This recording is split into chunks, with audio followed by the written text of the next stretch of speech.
So with all the NBA trade stuff happening right now, I thought now was a good time to go back and think a little bit more about a deal that happened months ago that arguably has been a bigger deal than anything that has happened at the NBA trade deadline. And that's the James Harden trade to the LA Clippers, a trade that at one moment looked like a disaster and now looks like a fantastic trade for LA. Really quickly though, with a huge weekend of football and basketball coming up, if you feel like you have a decent idea of what might happen this weekend, then check out the sponsor of today's video, Prize Picks. Let me explain what Prize Picks is, and then I've got a couple of offers for you at the end. So you can see here that there are a ton of different selections on Prize Picks with a ton of different options. You can do combined stats, you can do NFL, you can do NBA, you can mix and match those, and you've got these demons and goblins icons right here. And essentially all you do on Prize Picks is you go through and it is you against the numbers, and you pick more or less for each of these numbers, and you put together 2 to 6 selections, and if you get them correct, you win some cash. Now, let me explain these icons really quick. These are demon and goblin selections. These red ones are more difficult numbers to get correct, whereas the green ones are easier to get correct, and that kind of changes what kind of payout you can get, up to 100 times your money. And to add on top of that, Prize Picks is offering a free square selection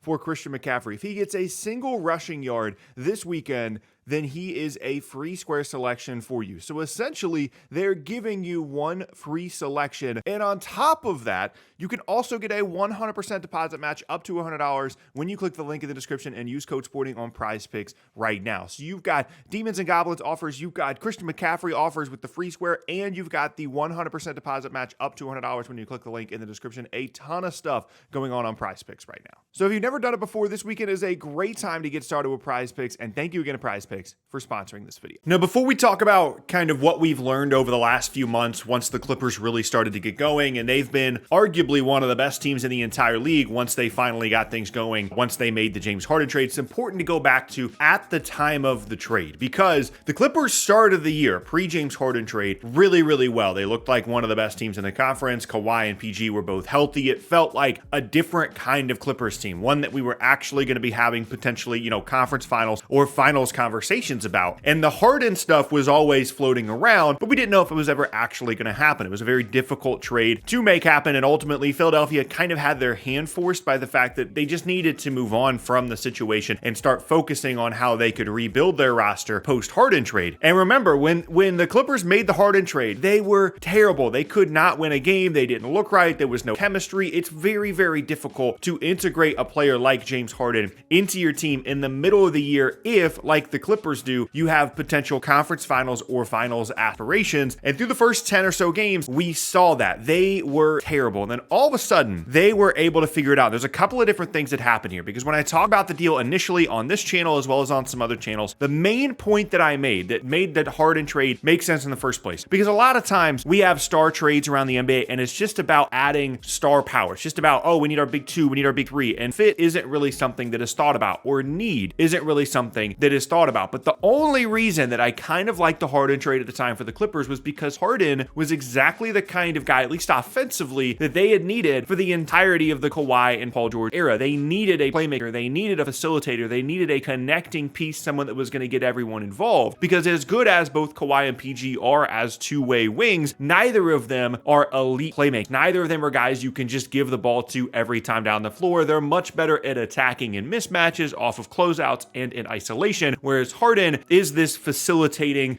force in ball screen game and everything like that. And so that made sense. Obviously, it didn't start out well, but the theory behind adding James Harden, if he was going to be as good as he was at times in Philadelphia the year before, made a lot of sense for the Clippers. But they've gone beyond that, because not only have they gotten this facilitator and this connector in James Harden that, yes, still has the ball a lot, but just gets everyone involved and is a focal point offensive player in a different kind of way than Kawhi and PG are. But also, they've convinced him to be less of that. It's less is more right now for James Harden. He has the ball a lot, but his usage rate is not as high as it has been in years past. And they're letting him do the James Harden stuff, but he's also moving the ball a lot more, and not everything is on him because he has these 2 other really great perimeter scorers. And when you think about the career of James Harden post OKC, when you think about Harden in Houston and you think about him in Philadelphia, he didn't have other great perimeter perimeter scorers on those teams. He had Chris Paul in Houston, and of course he had Joel Embiid in the front court in Philadelphia, and a rising star in Tyrese Maxey, but he didn't have great perimeter wings. The only time that happened post OKC was with Kevin Durant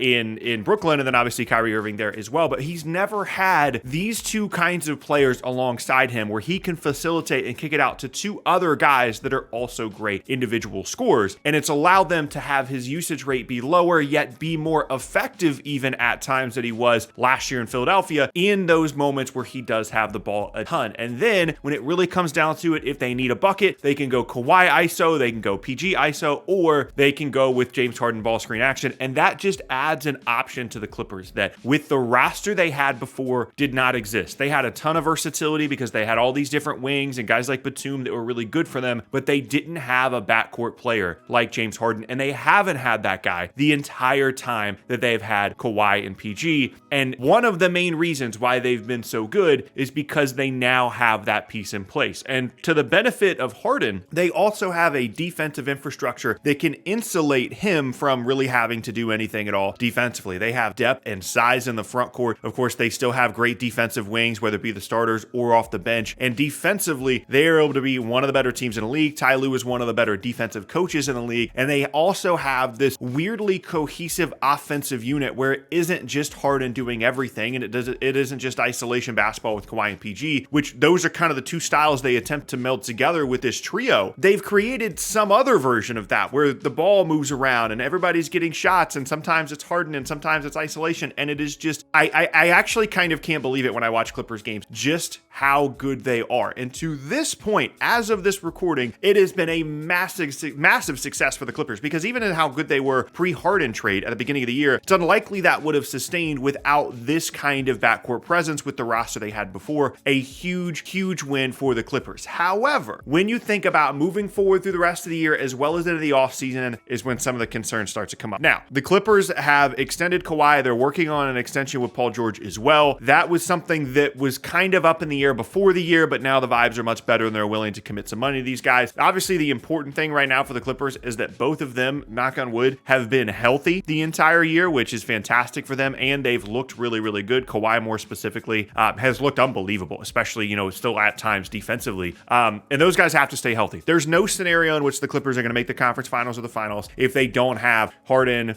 PG, and Kawhi healthy. And those are three guys that would be near the top of the list of guys you would not trust to be healthy when it comes time for the postseason. And then beyond this, one of the main reasons that Harden is in LA in the first place is because he wants the big contract extension that he turned down in Houston, that he turned down in Brooklyn, that he thought he was getting in Philadelphia, and according to him was lied to by Daryl Morey, and there's the reason that he requested a trade in Philadelphia in the first place. He wants the big max contract in the offseason. And if you're the Clippers and you see, let's just say that they're healthy and they make the conference finals, or they get to game 7 of the let's say they're one game away from the final. You're going into your new arena. You're not going to let James Harden walk. You have this team that looked incredibly successful when healthy. You're going to sign under the big contract, and that is the bet that James Harden made. As much as I'm sure he wanted to go and play with Kawhi and PG and be in LA, he also wanted the big deal, and he wanted to be on a team that was going to be motivated to sign him to the big deal. And there is no team right now in the league that he could have gone to and played this better for himself for the contract because of how good the Clippers have been, as well as going into the new arena and kind of being all in already with this group in terms of expense and, of course, aging, potentially injury-prone stars in all three of James Harden, Paul George, and Kawhi Leonard. It is unbelievable not only how well this has worked out for the Clippers, but also how well this has worked out for James Harden and what that could potentially mean for the future of Clippers basketball. But the bottom line is, with this deal, one, absolutely a success for the Clippers. Philly has managed to figure it out partially because Embiid has been out of control and guys like Nick Batum have been good and they've got some assets to potentially do some stuff here. But really the story of this trade is certainly about the Clippers, and no matter what happens in the offseason with the Harden extension, no matter what happens with, a couple years from now, whenever Kawhi and PG are maybe just not as good anymore or potentially leave the team, this trade has been an absolute win for them, and it has unquestionably made them not only championship contenders, but significantly better than we thought they were going to be at the beginning of the season. Even when they were really good pre-Harden trade, that team would not have been as good or be playing as well as this one is right now. And they are the most interesting team in the league to me probably right now, that for whatever reason people just aren't really discussing. We're focused on a lot of other teams, and I think it's partially because there's been been a weird lack of drama with the Clippers. They just show up and they win games and they guard and they make shots and then they, have one of the best records in the conference. And then we don't really talk about them. I mean, it's weird because the team that has had a lot of drama around it, whether it be injuries or otherwise, and of course being involved with James Harden in the first place, you would assume that would bring a lot of attention and drama, and it just hasn't. This is just a machine right now in LA, and I fully believe right now, if you can just somehow make a wish and say, okay, the Clippers are gonna be healthy going into the playoffs and for the entirety of the playoffs, I think they can beat any team in the conference. There are matchups that are more difficult for them, like Denver, of course. Jokic is always going to be a terrible matchup for a lot of teams, but specifically the Clippers bigs aren't well equipped to guard Jokic. There are other teams like Oklahoma City that with their youth and athleticism could potentially cause the Clippers issues. Minnesota has that great combo in the front court as well with Kat and Rudy Gobert and then Anthony Edwards as well. There are some matchups that are more difficult than others, but if you're making a tier list of Western Conference Finals contenders right now, I think the Clippers are in the top tier of it, and for whatever reason, that's just not really being discussed. And the main reason that's the case, the main reason they are in that tier is because of this Harden trade that they made a couple of months ago. And if they made this deal at the deadline, people would be talking about it a lot more, but because it happened a couple of months ago, it's just not really being discussed. And I felt like now was a really good time to go ahead and look back on that.